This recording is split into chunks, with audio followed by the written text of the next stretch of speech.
Nailing the perfect marriage of story to gameplay is a science that many developers still struggle with today. BioShock has left an indelible mark on gaming narrative that can be seen and felt in many modern releases, but Irrational's motto remained from the beginning: don't start with the story, start with the gameplay.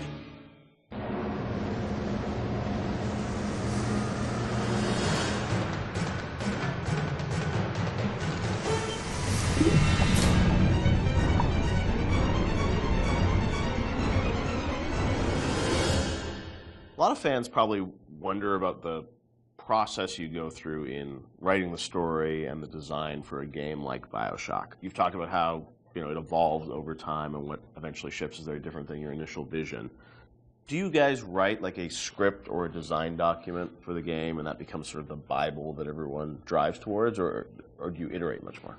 It's different for every game. Like System Shock 2, I went back to it recently. I wrote a design document, and we started that project in September, and the design document I saw was dated like October or something. So in a month, I wrote the design document, and it didn't change. A lot of it, got expanded upon, but the basic design really didn't change on that. Where on BioShock, I think it evolved in real time much more. We had a pretty substantial design shift, like a year before the ship date. For BioShock? BioShock, yeah. It got to be much more about the experience of being in Rapture than about being in your character sheet. And so the game evolved more towards that experiential kind of thing and making sure every idea was expressed in the world as well as just on your character sheet. So before you'd have a lot of things like, oh, I'm doing fire damage or electrical damage, but that was sort of a number flying off ahead versus, the whole notion of there's barrels and you light them on fire and then you can pick them up and throw them. But you'd have stats coming off characters and all that stuff? Much more so. Oh, really? And that evolved, we did a design shift, but I don't know how well that got documented. I think we were moving so fast that we were just sort of changing things, laying down the tracks as we went right ahead of us. And the same with the screenplay, the screenplay there is no screenplay. It's a bunch of probably Excel files and fragments of Word documents that I'd write, and I'd go to recording sessions and I'd rewrite on the fly once I hear the actor perform, because once the actor takes on it, you listen to their voice and you say, what you wrote doesn't really matter. What is the right thing for this actor playing this role to be saying? So I tend to do a lot of rewriting in the session, and then you have a bug late at night where somebody says, oh, this doesn't make any sense, and you're like, oh God, you have to write a new audio log and try to get the actor back in, or you figure out what's the best way to get this idea across? Yeah. And is it an audio log? Is it a poster on the wall? Is it a piece of text that pops up on the screen? That's always dependent on how much time you have and what actor availability is. So, the plans sort of fall apart. I think we've worked on that a bunch since on the new project we're working on, where we are trying to document things a lot better and keep things a lot more logical, but the train was running so fast on BioShock that we just sort of... early on, we got the Andrew Ryan scene in, like we'd said before, and that was kind of like the keystone. We're going to put a lot of work into this, so this can't change.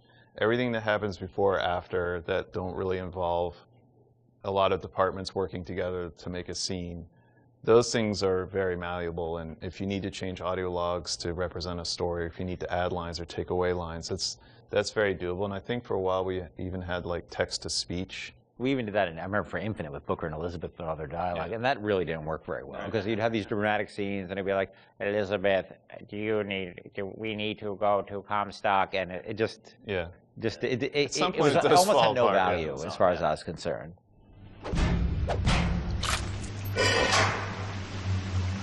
Atlas radioed on ahead. Says you were looking for an invite to the fisheries. Nuts, I say. But if you heads up to the Wharf Master's office and find old Peach a research camera, maybe I could manage an invite.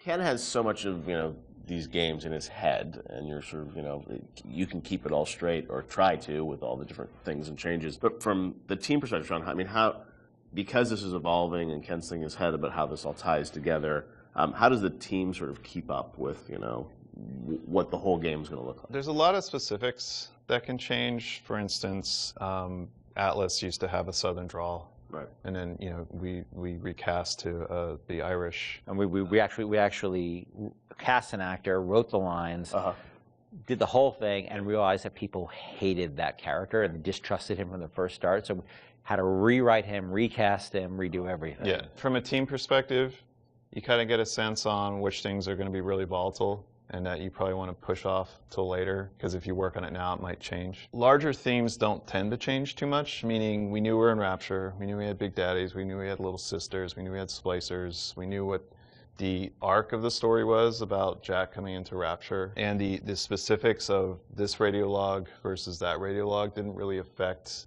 anyone outside the audio team at that time, because we could still build the environment. We still knew what the environment was. We still knew what the animations were. There are areas you learn just by working in the same space for a while that this scene, I'm not touching this yet because I know that it's going to get changed a lot. I think these themes are pretty nailed down, so I'm going to focus the team on getting these things done. I won't leave you twisting in the wind. We're going to need to draw out of hiding, but you're going to have to trust me. The audio logs were, a great part of the game, and something that if you're a true fan, I mean, people really go in and listen to those and piece that all together. But I imagine there's a lot of work that goes into deciding, well, this is better for an audio log versus game dialogue, and there's the act of sort of cutting back and sort of saying, we need to be clear about what the narrative is for the game. What was that process like? I mean, the audio logs, were there things you added at the end, or were those, ideas that you had for the game, but then said, hey, maybe we'd demote these a little bit and make them audio logs? As Shawn was saying, there's sort of a hierarchy of expense that you have to face, and so any ideas you have to get across, especially as you start playing the game, you realize, well, this doesn't make sense, that doesn't make sense. You have to figure out how you can introduce that idea.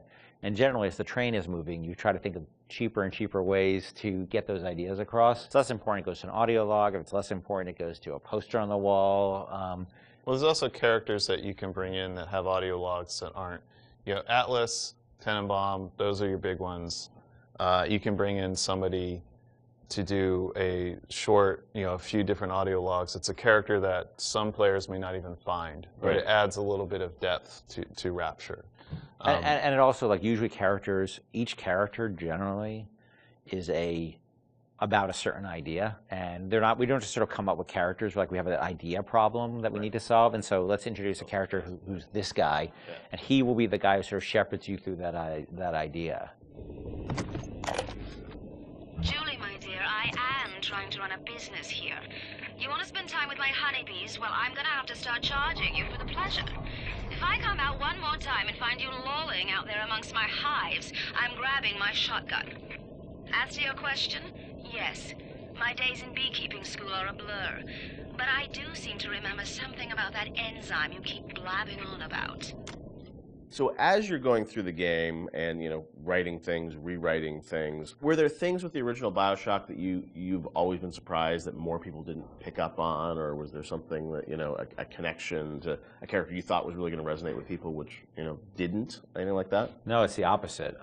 I was amazed, I don't know how you felt, but I was amazed how many people connected to the Would You Kindly stuff. Because I think it was when I wrote that speech, I don't think anybody on the team was like, oh my God, this is really this or that. And I don't think I really had any sense that people were going to connect to it. I think we ended up sort of over time finding more ways to support the notion throughout the game. Yep. And I don't think I really, until I heard Pat put together the revelation moment, where it's where you had all the bits that Atlas had said to you in the past building up, and then there was a visual that went along with that. That's when I realized it was going to be a really powerful moment. But even so, I still did I think people were really going to connect to it or really even understand it? Because it's pretty out there. And that it was meta commentary, too. I think that completely, I think I thought oh, it's kind of meta, cool.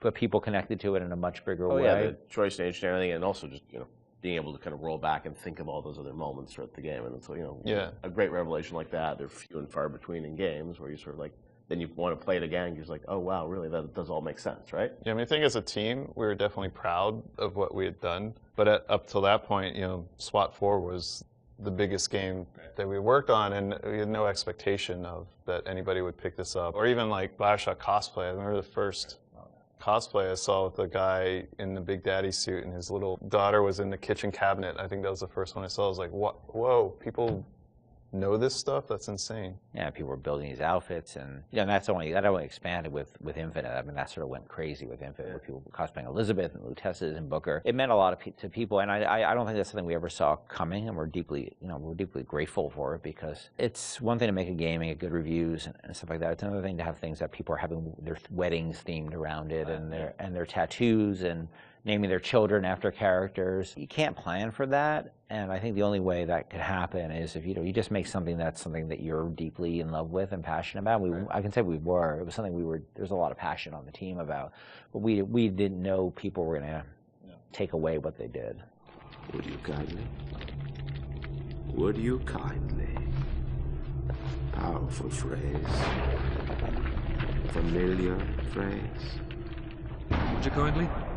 Would you kindly get this? Would you kindly find that? Would you kindly find that? Would you kindly find? Would you kindly get this? Would you kindly head to Ryan's office and kill the son of a bitch?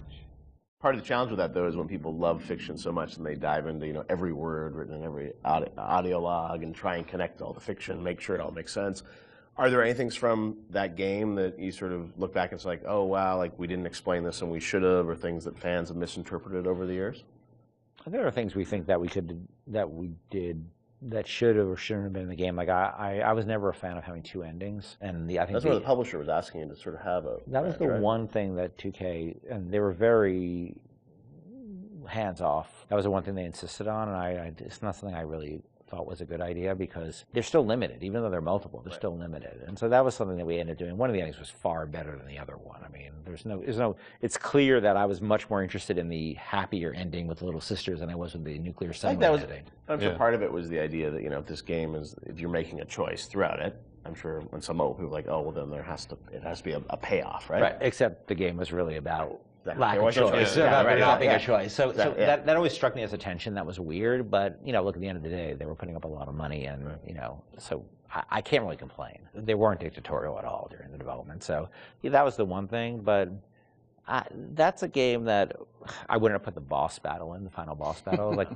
we seem to end up doing that over and over and over again. Every time we start a project, I'm like, I'm never going to do that again. We're never going to do that again, and we end up doing it. Right. We're not good at boss battles, and that you're fighting that guy, and look, this is the naked dude. It just doesn't work. Totally makes sense.